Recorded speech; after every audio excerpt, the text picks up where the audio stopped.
¿Qué tal? Les habla Jorge Gestoso. En el programa de hoy, la cumbre del BRICS con otro notable invitado, Raúl Emilio Radakov, analista geopolítico y exdiplomático directamente desde Buenos Aires.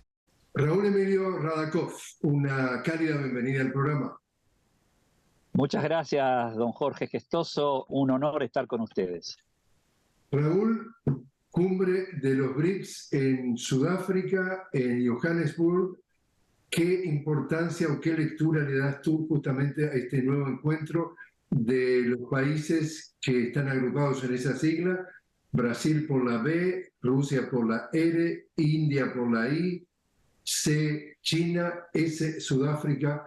¿Cuál es tu lectura? Bueno, creo que esta es una cumbre que marca el inicio de una etapa distinta. No nos olvidemos que los 5 integrantes del BRICS están permanentemente en contacto, es decir, no es que se van a encontrar ahora y no se ven antes. Pero aquí lo importante es el BRICS Plus y el otro BRICS que se hace con los países africanos.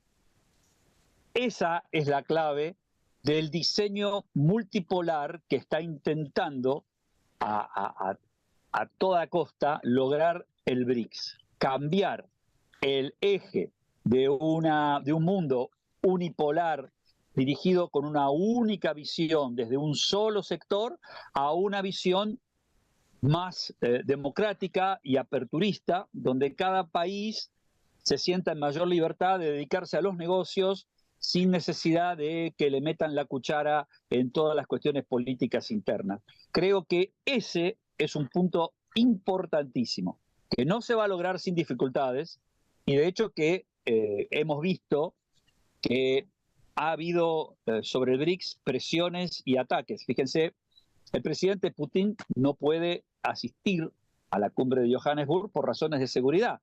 Hay un pedido de captura por la Corte Penal Internacional sobre su persona, por acusaciones al estilo del Tribunal Penal Internacional, lo cual lo pondría a él en un riesgo durante el viaje, entonces tiene que hacerlo por videoconferencia. Ha habido intenciones de generar fricciones entre India y China, fricciones militares. Ha habido presiones para que el nuevo Banco de Desarrollo, que es una herramienta fundamental que tendrá el BRICS de aquí a futuro, tenga que retirarse de apoyar proyectos encabezados por Rusia por el tema de las presiones.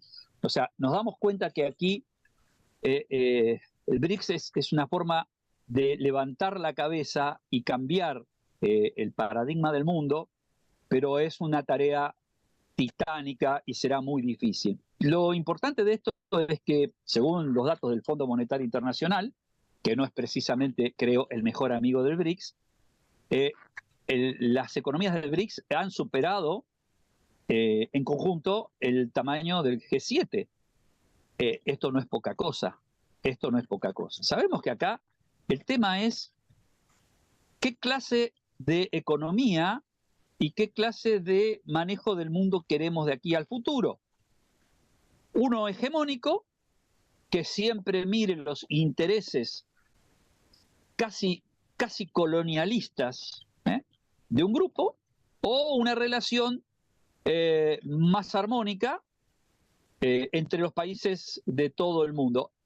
Idea que en inicio fue fundante de las Naciones Unidas, idea que en inicio fue fundante del orden post-Segunda Guerra Mundial, pero que se ha ido permanentemente desvirtuando. Fíjese lo que está pasando en este momento en el África, por eso la participación del BRICS en Johannesburgo no es casual, es algo que es muy coincidente. El África subsahariana está en un momento de terribles tensiones, precisamente porque algunos lúcidos están tratando de soltarse el yugo, no para volverse enemigos, sino para volverse libres, que no es lo mismo. No sé, durante el siglo XIX, cuando las integrantes del Reino de España de América del Sur querían separarse de la monarquía, no era para ser enemigos de la monarquía española, sino para tener libertad de acción y poder seguir trabajando en conjunto. Los totalitarios nunca lo entienden así, los totalitarios siempre entienden que es todo o nada. Y eso es irreal. El todo o nada solo se puede aplicar por la fuerza. No hay manera de aplicar un todo o nada sin recurrir a la fuerza. Por eso, esta reunión del BRICS que tenemos encima tiene que marcar y va a marcar realmente la tendencia de la próxima década, porque esto coincide justamente con la segunda década del BRICS, la próxima década de la economía del mundo entero y de las relaciones políticas del mundo entero. Justamente uno de los temas que se va a tratar en la reunión de BRICS es una moneda común. Y acá el tema es justamente en países en donde se descalifica como rebeldes, díscolos, etcétera, etcétera, etcétera. En general, justamente en países de Occidente le aplican sanciones y les impiden de participar en el sistema financiero mundial que le llaman SWIFT.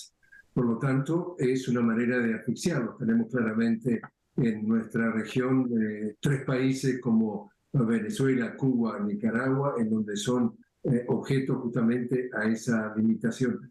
Lo que se trata de hacer entonces es que se empiecen a negociar los países miembros del BRICS con sus respectivas monedas y evitar así hacer un desvío a la posibilidad de un control de Occidente en lo que tiene que ver con el flujo financiero mundial. Ahí también puede ser un tema clave, Raúl. Pero por supuesto, pero mire, yo le voy a dar 2 ejemplos. ¿Usted recuerda a Dominique Strauss-Kahn, que fue presidente sí, del Fondo Monetario, que terminó en medio de un escándalo, embrollado en una situación con una detención humillante y todo lo demás? Ese hombre estaba intentando, a través del Fondo Monetario, reemplazar la divisa de intercambio internacional del dólar por los derechos especiales de giro del Fondo Monetario. Fíjese lo que le pasó. Atrás de eso tenemos otro ejemplo, Muammar Gaddafi. Él quiso reemplazar el comercio interafricano con la libra de oro libia, que estaba respaldada justamente en ese metal, una moneda fuerte que sirviese de intercambio. Mire lo que le pasó. Y podríamos seguir buscando todo aquel que ha intentado desarrollar un medio de intercambio que salga de la esfera del dólar como divisa excluyente del mercado internacional, bueno, ha terminado mal y ha terminado de las peores maneras. Por eso esta iniciativa del BRICS, con todo el poder que tiene el BRICS, porque no seamos ingenuos. Si usted no tiene dientes afilados para defender este cambio, no lo va a poder hacer. Los dientes de Gaddafi no eran suficientemente afilados, era un pequeño paisito. Rusia y China son otra conversación. Y, digamos, India también. Tienen la fuerza para poder hacerlo. ¿Cómo ves el tema de Brasil en el tablero mundial? Es decir, no solamente miembro del BRICS, un país en donde el desarrollo llegó a ser la sexta economía del mundo bajo la presidencia de Lula, y ha logrado que la ex presidenta Dilma Rousseff sea la presidenta del Banco de Desarrollo del BRICS. Uno de los países que quiere integrarse al Banco de Desarrollo del BRICS es nada menos que Arabia Saudita. Entonces, ¿cómo ves entonces a Brasil dentro del BRICS y dentro del tablero mundial bajo la presidencia de Lula? Bueno, convengamos que, en primer lugar, yo tengo un corazoncito de amor por Brasil. Para mí Brasil es mi propia casa. No es mi segunda casa, es mi propia casa. He trabajado muchos años allí y conozco muy bien la idiosincrasia, la mentalidad y el corazón del pueblo de Brasil, y los quiero mucho. Y Lula es un hombre extremadamente inteligente, un político realmente, no voy a descubrir yo ahora, un político de unas capacidades extraordinarias, y se está moviendo con equilibrio entre dos cuestiones. Las cuestiones del desear y las cuestiones del hacer. Desear una moneda común es un muy buen deseo, y Lula lo expresó y lo sigue expresando toda oportunidad que tiene. De hecho, que hay un proyecto de moneda común entre Argentina y Brasil para el intercambio entre ambos países. No hay ninguna duda. Ahora, el problema es el hacer. El hacer tiene una cantidad de cuestiones técnicas que se deben resolver, porque no es cuestión de soplar y hacer una botella, ¿no? Hay cuestiones muy delicadas. Arabia Saudita, Indonesia y la Argentina son los 3 países que están en la primera fila en caso de que se amplíe el BRICS. Pero ampliar el BRICS, lo cual a esos países les daría acceso a fondearse y fondear a ese banco, hay una cantidad de cuestiones técnicas y políticas que se deben resolver. Por eso la cuestión no es tan sencilla como puede parecer la expresión de deseos que yo sé que Lula tiene muy internamente, pero que se debe manejar con mucha prudencia. En la medida que hombres con la clarividencia de Lula vayan dando los pasos concretos, seguramente, inevitablemente, esto llegará a un buen fin, a menos que caigamos en esa situación de una reacción que patee el tablero internacional, cosa que yo me temo que pueda llegar a la famosa trampa de Tucídides, ¿no?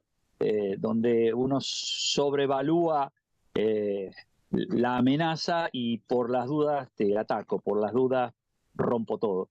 Yo tengo miedo que Occidente reaccione de esa manera. Raúl, te invito a hacer una pequeña pausa. Estamos hablando con Raúl Emilio Radakov, directamente desde Buenos Aires. Raúl, analista geopolítico y ex diplomático, hablando sobre la situación mundial. Enseguida regresamos.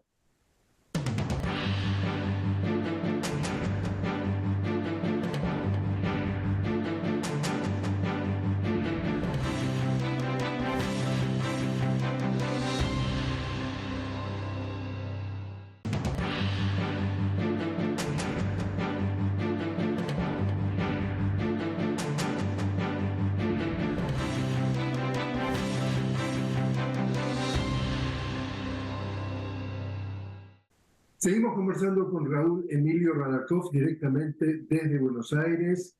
Raúl, analista geopolítico y ex diplomático.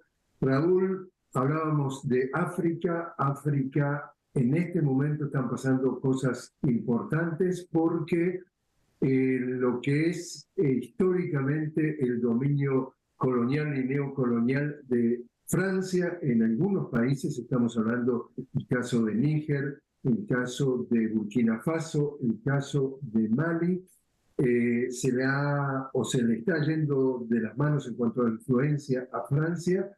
Hay amenaza entonces de lo que le llaman el CEDEAO, que es la Comunidad Económica de Estados de África Occidental, que amenaza con iniciar una acción militar para hacer volver al poder al depuesto presidente de Níger. Dice Burkina Faso y Mali que si llegan a atacar a Níger, ellos se consideran que entran en guerra con esos países.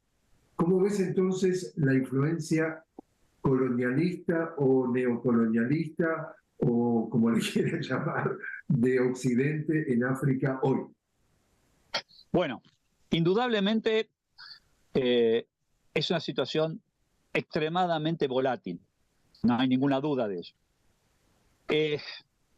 Estos poderes occidentales que han estado exprimiendo impiadosamente al África, han decidido que lo más económico para contener el poder de ellos es comprar las élites dirigentes. Entonces, ahí tenemos una división muy profunda entre un pequeño grupo de élite que está asentado en los famosos países de la Comunidad Económica de Occidente del África,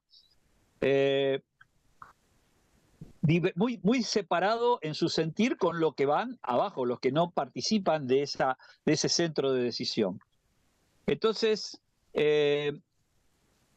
estas élites amañan elecciones, se apoderan del manejo de los países por todos los medios que parecen legales o formales. Generan una reacción como la que está pasando en este momento en estos países que han tenido golpes de Estado aplaudidos por el pueblo, que eso es lo más interesante. Acá no es golpes de Estado contra sus pueblos, al contrario, son golpes de Estado que la gente los recibe como grandes libertadores. No les será fácil, indudablemente, y sería tristísimo, pero tristísimo, que el pueblo de países como Nigeria, como Gabón, como las Guineas, que son pueblos que viven en las mismas malas condiciones que viven Burkina Faso, Mali o Níger, deban tomar las armas para matar a sus propios hermanos en el que están en la misma problemática. Es el ideal de las élites, lograr la guerra de pobres contra pobres. Y, por supuesto, los que van a proponer esta guerra no son los que van a escuchar el zumbido de las balas. Indudablemente hay una especie de cerrazón en las élites que terminan pensando de que nada puede cambiar.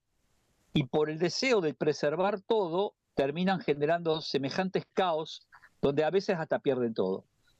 Si la monarquía borbónica francesa de Luis XVI hubiera tomado conciencia y hubiera empezado a aflojar las riendas y a renegociar las cosas, quizás nunca hubiera habido una revolución francesa. Si el zar Nicolás hubiera tenido un poco más de sentido común y hubiera actuado de otra forma y hubiese ido a un gobierno monárquico parlamentario al estilo inglés, tal vez no hubiera habido revolución bolche. Pero el problema es que estos sistemas engendran dirigentes que terminan absolutamente encerrados en su cubo y no pueden ver lo que pasa. Yo escucho con mucha atención las declaraciones tanto del actual Macron como las anteriores de Sarkozy, y me doy cuenta que son productos de una caja donde están encerrados en una única visión y donde tienen la sensación de que como yo tengo todo, cualquier cosa que yo haga es tener menos. Por lo tanto, ceder un 1% es pérdida y no me puedo admitir la pérdida. Y esta es la gran situación grave que tenemos. Aquí la única esperanza de una salida positiva a esta situación es que justamente la gente de a pie, el ciudadano francés y el habitante de los distintos puntos del África, se dé cuenta que si no toma las riendas de su destino, está entregando su destino en las manos de una banda de psicópatas. Psicópatas en la medida que pierden el contacto con la realidad y solo empatizan con sus propias necesidades. Infelizmente esta es la situación. Soy poco optimista, tengo que decir la verdad, soy poco optimista. Quiero lo mejor, pero no veo lo mejor. Tratando de hilar un poco esta conversación que empezamos con el BRICS, estábamos hablando entonces de pasar a un mundo multipolar. Acá, de acuerdo al análisis de muchos expertos, lo que está en juego de fondo es el acceso a los recursos naturales. Y las grandes potencias, por decirlo de una manera muy pinceladas gruesas, se siguen disputando dos continentes o subcontinentes que justamente por lo que están allí es para apropiarse de esos recursos. En el caso en particular de Níger, estamos hablando del tema del uranio. Ya entonces, en África vemos que hay toda una historia y ahora hay protagonistas nuevos, está China, está Rusia, está India, y en América Latina se considera que también puede ser un territorio en disputa entre la antigua influencia de los Estados Unidos, entre comillas, el patio trasero, y la presencia de nuevos actores como también China y Rusia. ¿Es esto lo que en el fondo de la geopolítica está pasando hoy en el mundo? Esa pulseada entre los nuevos actores y los actores tradicionales disputándose el acceso a los recursos naturales para el futuro. Estimado Jorge, mire, yo creo que lo que está, los recursos naturales, el dinero que generan, las facilidades que generan, sin duda son una herramienta indispensable. Pero acá realmente lo que se juega es el poder. O sea, ¿quién manda aquí? ¿Quién va a mandar en los próximos 30 años? ¿Quién va a definir qué se hace y se deja de hacer? Para eso, obviamente, usted necesita los recursos naturales, necesita el dinero, necesita la fuerza militar, necesita un montón de factores. Pero la verdad, honestamente, reducirlo a quién se queda con el uranio es minimizar la gravedad de este problema. El problema es mucho más amplio. Acá es quién controla a la población del mundo y para dónde la quiere llevar. Acá tenemos dos grupos. Raúl, porque me gustaría traer a tu atención un tema que puede ser interesante para nuestra audiencia, que dijo ¿Cómo no? mi querido Eduardo Galeano, fallecido. Galeano decía, en el mundo las dos terceras partes de la población viven en países de desarrollo, pero en ese tercer tercio, es decir, un tercio de la población mundial está, digamos, en el norte, y dice él, todos los centros de información, todas las agencias noticiosas están justamente en el norte. Entonces él dice, 2 de cada 3 reporteros, 2 de cada 3 corresponsales de estas agencias mundiales están en el norte. Y 1 de cada 3 va al sur y no conoce nada del sur. Conclusión de Galeano dice, estamos condenados a ser vistos por los ojos de quienes nos desprecian. Cuando tú dices que un ciudadano de a pie francés debería tomar conciencia y un ciudadano de a pie africano o, digamos, latinoamericano deberían tomar conciencia, ¿cómo pretendes tú que un africano tome conciencia cuando está absolutamente sometido a una dominación hegemónica de los medios de comunicación para que piense de la manera que lo presenta quien lo desprecia? Acá hay un problema, como tú dices, si el problema de fondo es el poder de las comunicaciones no la tiene el ciudadano de África o de América Latina. Estimado don Jorge, si yo tuviese la respuesta a eso, no estaría aquí hablando con usted ahora. Estaría quizás en las Naciones Unidas regulando el mundo. Realmente lo que usted dice es una verdad indiscutible. Es tan cierto como que la Tierra es redonda. Un señor que yo conocí muy famoso hace muchos años me dijo que estamos divididos por la muralla de papel. En esa época el único medio importante, trascendente, era el diario, entonces el periódico. Entonces decía que nos separaba la muralla de papel. Él había tenido un encuentro acá en Argentina, siendo estudiante egipcio, con el general Perón, que estaba ejerciendo la presidencia de la Argentina. Fíjese que estamos hablando hace 70 años. Y en aquel momento el presidente Perón le preguntó a este estudiante qué opinión tenía de él. Y él le dijo que estaba convencido, la opinión que tenía, que él era un dictador sangriento que explotaba a su país. Y Perón se quedó, imagínese la cara que puso, y le dijo, porque eso es la información que nos llega. Porque toda nuestra información, si no viene de Associated Press, viene de United Press o viene de Reuters, que son todos medios que hablan y opinan en función de los intereses del poder hegemónico de Occidente. Esto hace 70 y tantos años, lo decía este hombre. Galeano no hizo más que darle, con su poesía, darle la expresión más concreta, pero esta es la verdad, es cierto. Pero ¿qué tenemos? Hoy tenemos otro factor, que es este que estamos utilizando, que son las redes sociales. Las redes sociales son una herramienta por la cual justamente Occidente se está desesperando de controlar, porque en un momento dado se le fueron totalmente de control y ahora está tomando medidas para bloquear, fíjese lo que es el YouTube, cómo bloquean y eliminan, y Facebook, y todos tratan de meter la cuchara para evitar justamente la difusión de ideas que salgan del parámetro, del canon establecido.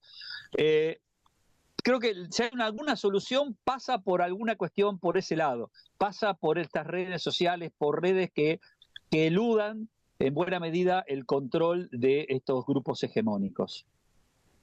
Entonces, por último, Raúl, ¿cuán optimista de que nuestra América Latina pueda llegar a ser cada vez más soberana? Mire, las Provincias Unidas del Río de la Plata, que nacen con la revolución del 25 de mayo de 1810, siendo extremadamente pobres, teniendo muy pocos habitantes, se enfrentaron sucesivamente contra el poder monárquico español, contra el poder imperial luso-brasileño, contra el poder combinado de Inglaterra y Francia, y finalmente se pudo imponer a todos y formar la gran nación que hoy tenemos. Por eso uno nunca debe quedarse con la impresión superficial. El verdadero poder radica en los corazones de las personas. Y quiero citar una frase que dijo Abraham Lincoln en medio de la sangrienta y terrible guerra civil de Estados Unidos. Dijo que el hecho de no tener asegurada la victoria, el hecho de tener claramente la posibilidad de ser derrotado, no significa, no es óbice para que no demos la pelea. Así que, con la posibilidad de ganar o no, la pelea hay que darla. Y confiar en Dios. Raúl Emilio Radakov, muchísimas gracias por haber estado con nosotros. Al contrario, un placer, un honor y bueno, el mayor de los éxitos para este programa.